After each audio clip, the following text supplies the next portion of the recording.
Bom, e hoje a gente vai falar sobre equipes, neste processo de transformação cultural. A gente falou um pouquinho sobre os líderes, e aí como eles podem ser protagonistas da transformação cultural ou serem entraves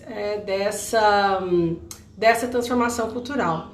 E hoje a gente vai falar do papel das equipes nesse processo, né? Porque uma andorinha só não faz verão, então por mais que você tenha um líder muito conectado com esse mindset de inovação, preocupado em ter na organização uma cultura de inovação, se você não tem uma equipe que acompanha ele, você não vai conseguir efetivamente. Então a gente precisa de ter o top-down a questão da transformação cultural. Então a gente começa com os empreendedores, ou dependendo da empresa, C-level, e aí você vai descendo, passando pelas lideranças, e essas lideranças precisam rever as suas políticas e as suas práticas de gestão. Esses líderes precisam se conhecer e trabalhar a sua inteligência emocional. Ontem, no grupo de estudos que tivemos sobre neurociência, a gente discutiu muito isso sobre inteligência emocional, e com certeza pode ser um tema para a gente abordar. Foi muito rica a discussão. A gente pode, quando a gente vai falando mais especificamente de liderança, com certeza a gente pode tocar nesse tema. E aí o líder, vamos supor que ele, em termos de inteligência emocional, esteja ok, em termos de habilidades técnicas, também uma pessoa que sabe o que ele é, o que são os valores dele, o que o cargo dele exige e o contexto ali daquela cultura ou daquele comportamento organizacional. Vamos pensar nesse líder super up to date, super bacana, mas como que está a equipe dele? Ele precisa que essa equipe ela esteja voltada para um processo de transformação cultural. E nessa metodologia que a gente utilizou na nossa pesquisa, que foi a metodologia do Patrick Lencioni, a gente precisa fazer um trabalho com a nossa equipe, e a primeira questão, é a questão de fazer um diagnóstico, você entender como é que está a sua equipe. E como a gente conversou ontem, se a gente quer falar de um processo de caminhada da cultura daquela organização para uma cultura de inovação, eu particularmente acredito que o melhor caminho seja o caminho da colaboração. Então nós temos aí uma dobradinha entre cultura de colaboração e cultura de inovação, sendo que a cultura de inovação esteja um pouquinho à frente da questão da colaboração. E para você ter essa base de colaboração que vai permitir que as pessoas ousem, que as pessoas criem, que as pessoas se preocupem com o resultado, que as pessoas errem, se permitam errar, e aquelas pessoas da equipe ou liderança que vejam esse erro, saibam lidar com esse erro. Quando a gente fala de inovação, a gente tem que ser tolerante ao erro, a gente não pode ser tolerante à incompetência, mas tolerante ao erro a gente precisa ser, porque senão você nunca vai arriscar fazer o novo, nunca vai arriscar fazer diferente. Então a cultura daquela organização precisa estar preparada para isso, e a melhor forma dela se preparar para isso é criando a liga necessária com as pessoas. E aí por isso a importância de eu focar como está a minha equipe. Eu vou fazer de uma forma aqui para vocês verem. Eu não consegui ontem colocar os slides no YouTube, mas estou me organizando. Mas eu queria, só para vocês visualizarem o que a gente estava discutindo ontem, sobre perfis de cultura. Vocês estão vendo aqui, eu tenho aquele diagrama que eu tentei explicar, com gestos, quase uma linguagem de sinais. Ele está falando aqui dos 4 tipos de cultura. Esse aqui é uma página de um teste que eu fiz, de um assessment que eu fiz, que é uma ferramenta francesa, se chama Assess First. E ele traz em um dos relatórios qual a cultura que você, o respondente, performa melhor. E eu, me desculpa, gente, mas está dito aí, está escrito, eu performo melhor numa cultura de inovação. Então, aquele diagrama que eu quis falar para vocês é justamente isso. Eu tenho a cultura de inovação, cultura de colaboração, cultura de organização ou comando e controle e a cultura de competição. E aí eu tenho os dois eixos, controle e flexibilidade, relações e resultados. Era sobre isso que a gente estava falando. Então, como a gente acredita que esse quadrante aqui da colaboração é um quadrante que seja o mais adequado para a gente estar para construir uma cultura de inovação, ou se já tem uma cultura de inovação predominante na minha empresa, se eu foco na questão da colaboração, eu vou conseguir tornar sustentável essa questão da inovação. E aí, eu trouxe aqui uns slides até para poder mostrar para vocês, né? Porque os autores usam sempre alguns gráficos, né? E aí, a gente falar dos desafios da equipe. Como eu falei para vocês, a gente está trabalhando a metodologia do Patrick Lencioni e ele diz o seguinte, que existe uma pirâmide de comportamentos das equipes, né? Então a gente trabalha muito naquela época mais antiga, né? Como eu falei para vocês, acho que eu tive acesso a esse livro, ele era lançamento, eu acho que há mais ou menos uns 20 anos, quando a minha mãe fez o mestrado dela em Engenharia da Produção pela Universidade de Santa Catarina. Mas que ainda agora está super em moda, mas eu acho que se o Patrick Lencioni tivesse pensado isso, talvez ele nem trouxesse a pirâmide, né, que tem mais a ver com aquela coisa mais cartesiana, talvez trouxesse aquela ideia da roda, que a gente utiliza muito hoje nos processos de coaching e de mentoria. Mas enfim, nós temos essa pirâmide, que é a pirâmide do Patrick Lencioni, tá? Aqui vocês estão vendo. Vai ser difícil ler, porque vai ficar de trás para frente, mas ele diz que a gente tem essa pirâmide. E o que a gente precisa entender as disfunções das equipes a partir dessa pirâmide, tá? Então eu vou falar dos degraus dessas pirâmides, são 5 degraus.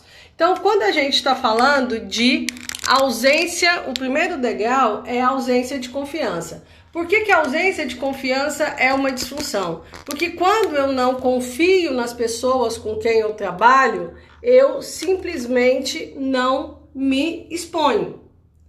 E se eu não me exponho, eu dificilmente vou fazer algo novo, vou me comprometer com os resultados do meu trabalho e dos resultados do trabalho da equipe como um todo. Porque eu estou muito mais preocupada em estar bem com aquela equipe que eu não confio. Então é como quando a gente faz, a gente vai num lugar onde a gente não conhece ninguém. A gente não é a gente, né?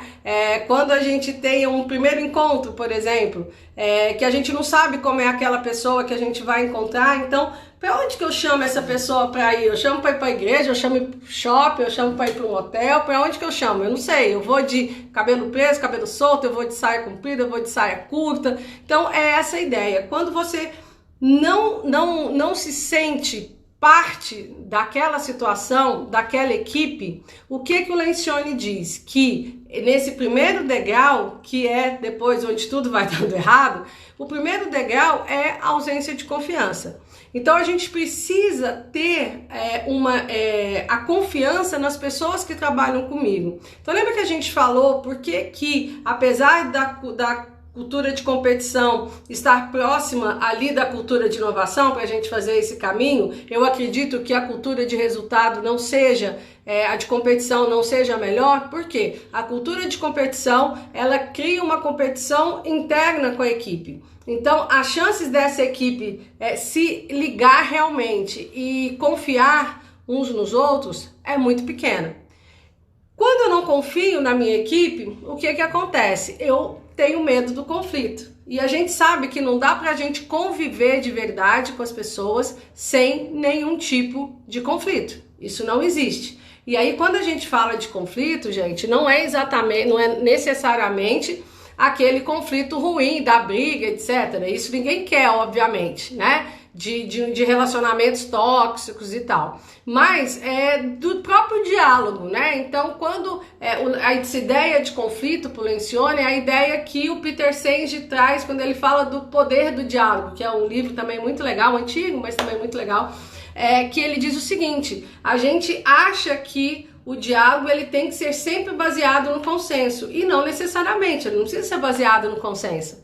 Ele tem que trazer uma discussão. Se todo mundo ali concorda e o diálogo foi baseado no consenso, ok. Mas se ali eu tenho uma situação onde eu tenho pessoas que pensam diferentes, elas têm que dialogar para chegar na conclusão, no melhor resultado. E não preocupada em chegar no consenso. Aquela ideia do apaziguador, né, do não dá certo. E aí eu tenho medo de entrar num conflito com essa pessoa, porque eu não confio, eu não sei como que ela vai levar um feedback, como que ela vai agir, se eu posso compartilhar com ela a minha dúvida, ou poxa, como é que eu vou pedir ajuda pro fulano, se o fulano, na hora que a coisa apertar, vier uma crise e tiver que demitir, ele vai pegar meu lugar. Então, como é que eu vou me expor para ele, para depois ele falar pro meu chefe que eu não sei fazer uma determinada coisa? Então, eu fico naquela situação de medo do conflito. E aí, com isso, o que eu faço? Eu me fecho e eu vou fazendo aquilo que me foi dito para ser feito, só que, como eu não confio nas pessoas, eu tenho medo desse conflito, a tendência é que eu deixe de pensar naquilo que tenha que ser feito e começo a pensar muito mais na minha preservação naquele cargo ou naquela empresa, né? Ou na tentativa de ser promovido ali, de pegar o lugar de alguém, enfim. Então, o resultado do meu trabalho, efetivamente, ele deixa de ser o mais importante, ele some da minha lista de prioridades. Aí, quando eu não confio nas pessoas, eu tenho medo de dialogar com essas pessoas, de me expor para essas pessoas, de construir algo com essas pessoas, o que acontece? Eu paro de me comprometer com os resultados. Já que não dá para eu fazer tudo sozinha, e eu não quero cooperar, eu não quero trocar, eu simplesmente vou fazer, né, para inglês ver. Quero que o mundo acabe em barranco para eu morrer encostado. E aí eu vou levando e eu deixo de estar efetivamente comprometida com os resultados do meu trabalho. Quando falta esse comprometimento, né, meu engajamento, obviamente eu vou evitar as responsabilidades. Então, se tiverem projetos novos, obviamente eu não vou pegar. Por quê? Por que eu vou contribuir com essa equipe se eu não gosto de ninguém lá, não confio em ninguém, não quero, quero me larga, né? Sabe o seu Joselino Barbacena, da escolinha do professor Raimundo? Ai, o professor Raimundo já me descobriu aqui de novo, né? Você quer evitar qualquer responsabilidade. Você quer bater o seu ponto ali e rezar para que acabe o seu horário de trabalho e você possa ir, aí que você vai viver. Porque ali, quando chega nessa situação, você não está mais vivendo ali, né? Ali passa a ser um martírio, porque você está num terreno, parece que você está no terreno do inimigo. Então, a qualquer hora você pode pisar em alguma mina e tudo explodir. Então imagina como é trabalhar numa situação como essa, onde sua cabeça efetivamente não está naquilo que você precisa fazer. E aí depois eu tenho, né, de evitar responsabilidades, obviamente, falta atenção aos meus resultados. Ou seja, então eu saio de uma questão eminentemente emocional e subjetiva, que é a falta de confiança, e chego num baixo desempenho objetivo. Então, as equipes que elas estão enredadas nesse processo, que elas estão ali caminhando ascendentemente nessa pirâmide, é uma equipe que, obviamente, o resultado dela é muito ruim. E aí, se você tem um líder que não consegue perceber isso, qual que é a atuação do líder? É uma atuação extremamente tóxica de colocar mais pressão, de colocar mais medo nessa pessoa, e aí eu entro num círculo vicioso, onde nada vai funcionar. Ai, gente, estão ouvindo os passarinhos? Oh, que lindo morar em casa. É o nosso pezinho de acerola que está atraindo esse tanto de passarinhos. Bom, aí, o que o Lencioni, ele diz, né? Quando eu vou subindo nessa pirâmide, o que eu trago para a minha equipe? E qual que fica sendo a característica daquela equipe? A harmonia artificial. Então parece que todo mundo é amigo, que a coisa tá funcionando super bem, que tá todo mundo feliz, mas é tudo mentira, é tudo casca, né? Não entramos ali, né, nas camadas da cebola. A ambiguidade, o que é mais importante? É o meu trabalho, é a minha permanência aqui, né? Baixos padrões de entrega, baixos padrões de resultado e, obviamente, o foco no meu status. Então, esquece trabalho, esquece equipe, eu não quero é perder esse emprego. Então, aí eu vou começar a puxar saco do chefe, eu vou começar a ficar doente, eu vou começar a colocar a culpa nos outros, e aí a equipe começa só a decrescer. Além da equipe entrar numa descendência em termos de desempenho, eu começo a ter sérios problemas no clima organizacional dessa empresa, porque na verdade ninguém gosta de ninguém, as pessoas male se suportam, né? Porque é muito ruim. Acho que teve muitos de vocês aqui que já viveram momentos assim, não pela ação de vocês, mas até porque já viveram em equipes dessa forma, provavelmente. Quem não viveu, erga as mãos para o céu e procure não entrar nessa pirâmide, mas eu sei que tem muita gente aqui que já vivenciou isso e é muito ruim, é muito complicado. E aí, o que o Patrick Lencioni fala? Ele fala o seguinte, olha, então cabe ao líder, e aí quando ele chama de líder, a gente está falando, né, voltando ao que a gente discutiu ontem, gestores de área e o gestor de RH, a área de RH, eles são responsáveis por, primeiro, fazer um diagnóstico do que está acontecendo com essa equipe. E aí o próprio livro do Lencioni, ele traz um breve questionáriozinho, onde ele faz algumas perguntas. E aí quando ele é ao contrário, ele o melhor é o número menor e não o número mais alto. Então quando você tem um número menor no final do questionário, significa que nessas 5 disfunções, né, que cada degrau da pirâmide é uma disfunção, nessas 5 disfunções, elas ainda não são umas disfunções na sua equipe. A partir do momento que eu começo a ter números mais altos, essas disfunções, elas já começam a aparecer, e quanto mais alto o número, essas disfunções, elas começam a travar a minha empresa, travar os meus resultados, travar o meu clima, travar a minha cultura organizacional. E aí, obviamente, eu não consigo pensar de jeito nenhum de performar dentro de uma cultura de inovação. E aí, o Lencioni, ele diz o seguinte, olha, então os líderes, né, dentro daquela ideia de protagonistas da cultura da transformação, da transformação cultural, esses líderes, eles são responsáveis por fazer o diagnóstico dessas disfunções da equipe e propor ações para diminuir essas disfunções, né? Como se fossem aí antídotos. Então, se a equipe tem 5 disfunções, o líder ele tem os 5 desafios para criar e gerir uma equipe de alta performance. É por isso que o livro dele chama os 5 desafios, acho que do líder, da liderança. Acho que, não sei se parece que mudou um pouco o nome da edição anterior para essa que é a mais atual. Então ele diz o seguinte, se você tem uma situação de ausência de confiança, qual que é o antídoto para isso? É a vulnerabilidade. É você poder se mostrar vulnerável. Ninguém sabe tudo, ninguém está sempre bem, ninguém joga como craque nas 11 posições. Então você precisa ter um lugar naquela equipe que você possa ser vulnerável. Eu ser vulnerável para o meu colega de trabalho, eu ser vulnerável para o meu líder. Muitas vezes, quando essa pessoa se propõe a ser vulnerável, o único caminho que ela tem é o RH. Então, a gente sabe, tem muita gente de RH aqui assistindo, o RH acaba virando o muro das lamentações, né? O cara vai lá para falar com a Super Nani no cantinho do castigo para tentar desabafar e ver se resolve.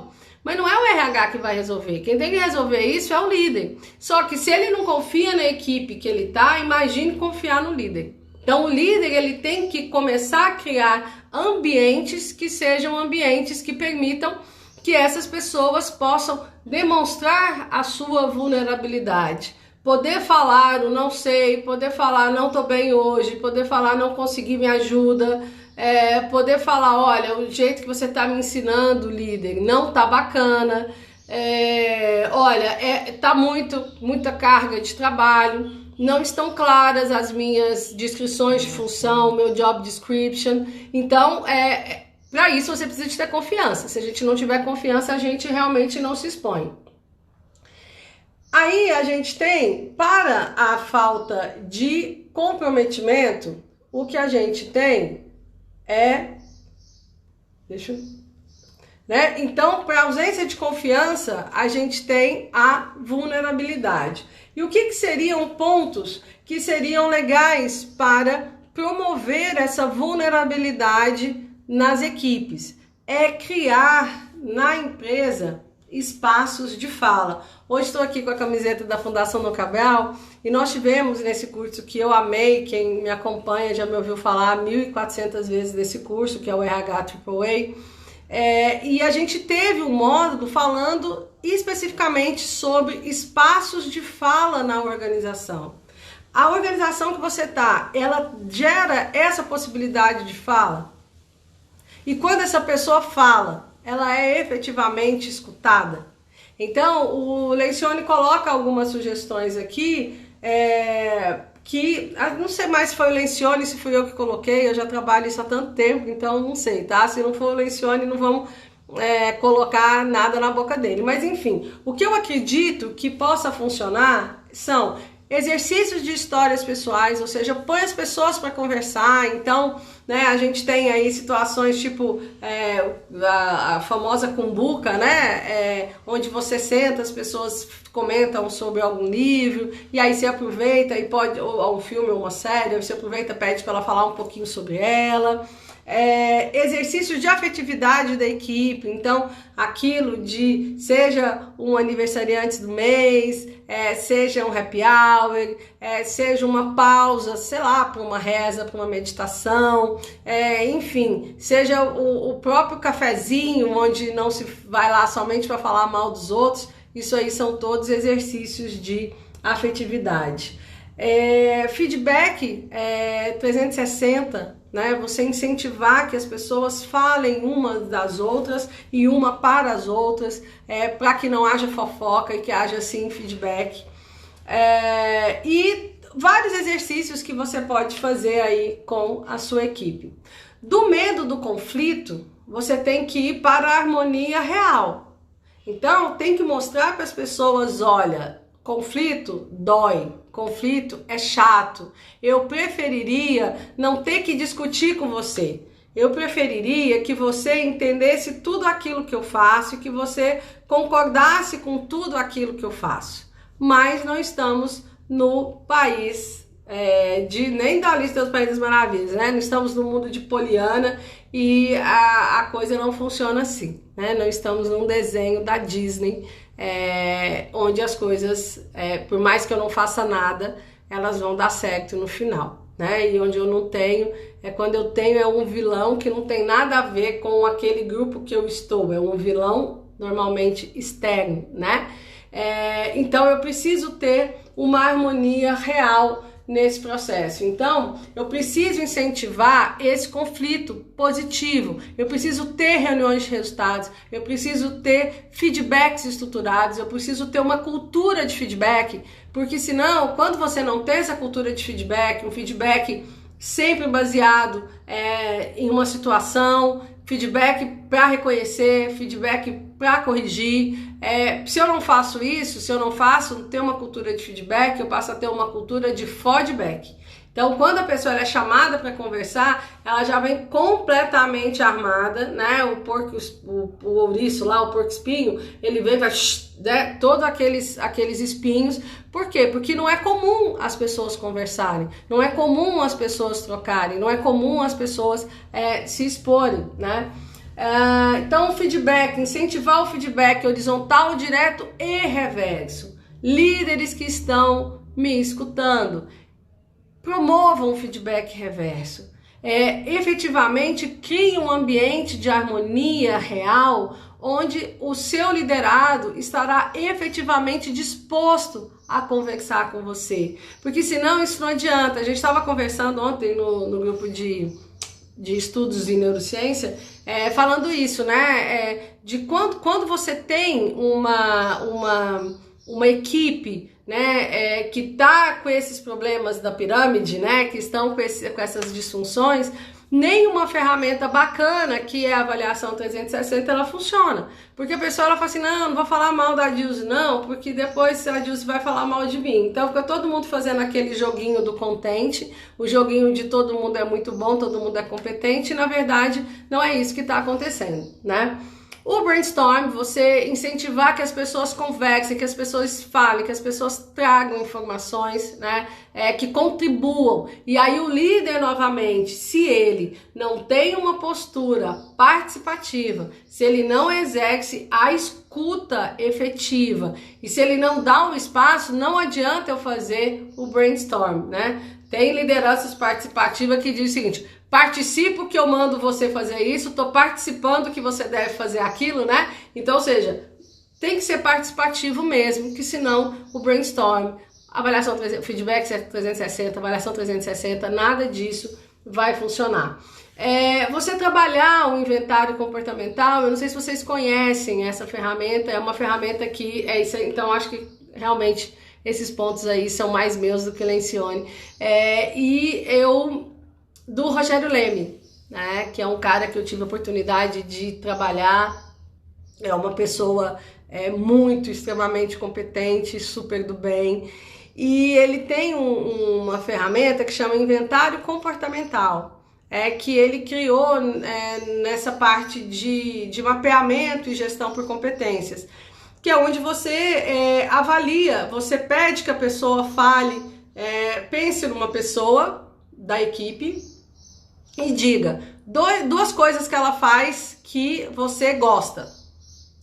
E depois você pensa numa outra pessoa, porque normalmente se você já identificou uma coisa que você gosta de uma pessoa, normalmente você gosta mesmo dela. Então pensa uma outra pessoa e pensa duas coisas que ela faz que você não gosta. Coisas simples. Não gosto que ela chega aqui e não fala bom dia. Não gosto porque ela chega atrasada. Não gosto porque ela não entrega o relatório no prazo. Coisas simples. E aí você coloca isso sem identificação de quem pensou em quem, e você traz esses comportamentos para a mesa e discute esses comportamentos. É muito bacana. Inclusive, ele usa esse inventário comportamental para definir as competências da área, ou da função, ou da empresa como um todo, as principais competências. E não ao contrário, eu falo, qual é a competência? Aí eu digo qual é. Como ele dizia no curso, nunca vou esquecer disso, e olha que tem tempo que eu fiz esse curso, ele falava, a gente não pode fazer uma gestão por competência estilo mãe de Ná, né? Fala assim, acho que é liderança. Mas né, essas palavras tão grávidas, tem um monte de coisas ali dentro de uma liderança, de uma comunicação, enfim. Então, se você parte do comportamento para chegar na competência, você vai ter mais certeza de que aquela competência que você definiu realmente é importante. E o que a gente chama da pesquisação. Então, por exemplo, workshops onde você reúne as pessoas, aplica algum tipo de ferramenta e aí você entende o que está acontecendo e ali mesmo você já constrói um plano de ação para sair dali daquele workshop com aquilo resolvido. Depois eu tenho da falta de comprometimento, eu vou pensar em clareza e aceitação. é importante que a pessoa entenda que o que ela está fazendo não está o melhor, né? A pessoa tem que saber que não está agradando. É o famoso feijão no dente. Se você não tá, agora não, em épocas de selfie, em épocas né, a gente consegue ver se tá com feijão no dente ou não. Mas normalmente, quando você vai tirar uma foto, que alguém tá tirando essa foto de você, você chega lá e ri com aquele feijão, com aquele alface, né? E nem Jamie Foxx e Brad Pitt ficam lindos com feijão no dente. Nem eles dá para encarar. Então, o que precisa que essas pessoas da equipe entendam é o que se espera dela. Eu faço muito com os meus mentorados de Executive Mentoring, cujo nosso trabalho é melhorar o posicionamento deles no cargo que eles estão. A gente pede que eles façam esse trabalho que a gente chama de gestão da expectativa do cliente interno. Ele precisa saber o que as pessoas que estão ali, daqueles stakeholders, que seja, né, meus liderados, meus pares ou os meus líderes, os meus clientes, os meus fornecedores, o acionista da empresa, enfim, dependendo de onde eu estiver na pirâmide organizacional, o que eles esperam de mim. E aí, se eu sei aquilo que eles esperam de mim, eu posso jogar no certo. Senão eu entro ali naquele jogo de futebol com as regras de tênis e aí a coisa não vai dar certo. E muitas vezes a gente não faz deixa claro o que a pessoa tem que fazer e a gente quer logo cobrar esse desempenho, né? E aí, voltando no Rogério, hoje me lembrei dele aqui, ele fala o seguinte: é injusto você querer avaliar o desempenho se você não definiu corretamente o empenho com essas pessoas. E é isso que gera uma falta de comprometimento, né? Que vem, né? Não é isso, não gera a falta de comprometimento, mas se eu quero quebrar esse círculo vicioso, eu preciso deixar claro para a pessoa. E deixar claro que ela não está agradando, deixar claro que ela não está tendo a melhor performance, deixar claro que ela perdeu o que é realmente o objetivo dela estar ali dentro daquela organização. Então, você precisa deixar isso muito claro. Então, aí eu vou para as coisas objetivas, como as instruções de função, né? Eu ter toda aquela parte da estrutura, aí volta um pouquinho aquela ideia de comando e controle, mas é o básico que eu preciso ter. Não dá para ser Alice no País das Maravilhas, uma organização sem regras e sem procedimentos. Mas aí eu preciso, né, deixar claro o que eu espero dessa pessoa, mas eu também tenho que conversar com ela e saber se ela aceitou. Tá claro o que ela tem que fazer, tá claro a regra do jogo, tá claro o ritmo que a banda tá tocando, mas ela quer entrar naquele ritmo? Ela quer entrar naquele jogo? Então isso também precisa ficar muito claro. E o líder, ele tem que ter essa habilidade de conseguir perceber isso, externalizar isso e trazer essa pessoa para dentro. E inclusive saber se estou tirando leite de pedra, essa pessoa ela não está comprometida, ela não quer, então por que eu vou ficar com ela? Né? Tem hora que é difícil a gente ter que demitir. E aí a gente tem que lembrar que se a gente pensar a liderança também como uma equipe, ela normalmente refém dessa própria pirâmide. Então, tipo assim, ai meu Deus, mas e se eu ficar demitindo o meu colega líder, não vai lá falar pro presidente que eu sou um cara difícil? E aí você começa novamente. Todo mundo tem a sua pirâmide, todas as equipes têm a sua pirâmide, né? Então aqui, buscar análise da contingência, do cenário, chamar essas pessoas para assumir o risco, ver se elas querem pagar esse preço. É importante isso, né? A gente não se faz um omelete sem quebrar os ovos. Então, mas ela está disponível, ela quer se empenhar para que tenha esse ganho. Recentemente eu fiz um processo de assessoria, acho que tem mais ou menos recentemente, não tão recentemente, tem uns 3 anos. E foi muito interessante e desgastante, o fato de eu ter uma equipe de líderes que não se percebiam como uma equipe de líderes e líderes que não tinham claro o que era esperado dele. Então, não eram pessoas que gostavam de trabalhar na empresa, eram pessoas comprometidas, mas elas não eram comprometidas com as entregas da função delas. E aí nós tivemos uma situação, foi a primeira vez que eu vivenciei isso, que de um corpo de, se eu não me engano, 20 gestores, 4 gestores pediram para não ser mais gestores. Eles perceberam que estava demais, o sarrafo estava muito alto. E aí eles optaram por não ser gestores, né? Eles tinham tinham um cargo e tinham essa função de liderança e não querendo ser gestores, eles voltaram ao que eles estavam fazendo. Porque eles perceberam que o que se esperava deles, eles não davam conta ou não estavam a fim de fazer. E tá tudo certo, estão performando super bem lá naquela indústria sem ser gestores. Mas ao mesmo tempo, a gente teve pessoas pegando esse mesmo barco, então nós tivemos 5, né? Vamos pegar aí um quarto que decidiu sair, né? Bateu no tatame, mas teve mais um quarto que a gente teve que ir para o nocaute, para finalização, porque eles não queriam se comprometer com aquilo, né? E aí a gente teve que tomar essa decisão de desligamento. Então, quando a gente fala também da equipe, o líder ele tem que saber qual é o momento de demitir, qual é o momento de trazer para si, qual é o momento de desenvolver e qual que é o momento de desligar essa pessoa também, ok?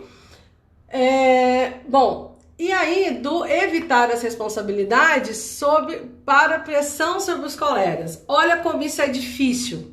Eu tenho que passar a ser um pouco o chato da história. E não porque fazer uma pressão positiva sobre os colegas seja algo chato, mas é que na nossa cultura, que é uma cultura baseada no consenso, isso é chato. Você pressionar não é coisa de colega, é coisa do líder. Então aí o que eu faço? Eu vou contra o que o fulano não está fazendo, vou lá, conto pro líder, o líder dá um feed creu no fulano e esse fulano vai ficar com mais ódio de mim. Ou seja, estabelecer confiança ali entre as pessoas da equipe, nunca mais. Então, eu preciso, se eu tenho um open space, se eu me sinto bem mesmo de estar ali e de colocar aquilo que eu acredito, eu vou conseguir colocar uma pressão positiva sobre os meus colegas. Porque eu não estou pensando em mim, eu estou pensando realmente na melhor performance daquela equipe. Isso é muito difícil e, obviamente, eu tenho que ter muito consolidada as intervenções naqueles degraus anteriores, porque senão isso aí vai dar uma pressão muito grande, e é aquele ditado, né? Panela de pressão estourou, foi feijão para todo lado. Pensa esse cenário, graças a Deus nunca vivenciei isso, mas toda vez que eu ouço esse ditado, eu falo, meu Deus, já pensou? A panela de pressão estourar e pegar um feijão tudo no teto, né? Você ficar toda a casa suja de feijão. Então é mais ou menos isso, né? E da falta de atenção aos resultados, a gente tem um alinhamento e comprometimento. Novamente, a partir do momento que você já mostrou para a pessoa naquela etapa da clareza e aceitação, você vai chamar ela novamente, se não deu certo, você vai chamá-la novamente para esse trabalho de alinhamento. E aí com isso eu consigo reverter, né? Eu consigo implodir essa pirâmide de disfunções que o Lencioni criou e passo a construir não uma roda, mas uma pirâmide, mas uma roda. Aí eu consigo construir uma roda para a minha equipe de estruturação e desenvolvimento de equipes, onde eu tenho esses aspectos de vulnerabilidade, de harmonia, de clareza e aceitação, de alinhamento e comprometimento, para que essa equipe efetivamente ela tenha a melhor performance. E a responsabilidade disso, obviamente, é do líder, porque temos o ônus e o bônus de sermos gestores, e é esse líder que ele tem que romper esse ciclo. Então, quem vai furar essa bolha vai ser o líder. E ele precisa ter coragem para fazer isso. E ele precisa saber como lidar com toda essa dificuldade de ser um líder nesse cenário. Bom, é isso que eu queria falar para vocês. Então já falamos de transformação cultural, já falamos de protagonismo da liderança, da participação da equipe. Já são 15:01 e eu me despeço de vocês. Amanhã eu quero trazer para vocês algumas sugestões de ferramentas que vocês podem utilizar para diagnóstico e para intervenção, né? Nós não vamos poder entrar muito em detalhes sobre isso, mas o que eu quero trazer para vocês, e nem é propaganda de ferramenta, e nem, né, não é isso, mas eu quero trazer alguns cases de algumas ferramentas que eu utilizei e quais resultados essas ferramentas elas trouxeram para mim. E aí vocês vão atrás das ferramentas que vocês julgarem mais interessantes e possíveis. O importante é a gente não deixar de fazer algo porque não sabe como diagnosticar e como intervir nas questões da transformação cultural. Um grande abraço, um super prazer conversar com vocês hoje. Muito obrigada e a gente se vê amanhã, ao meio-dia. Escuta que eu te falo. Um beijo!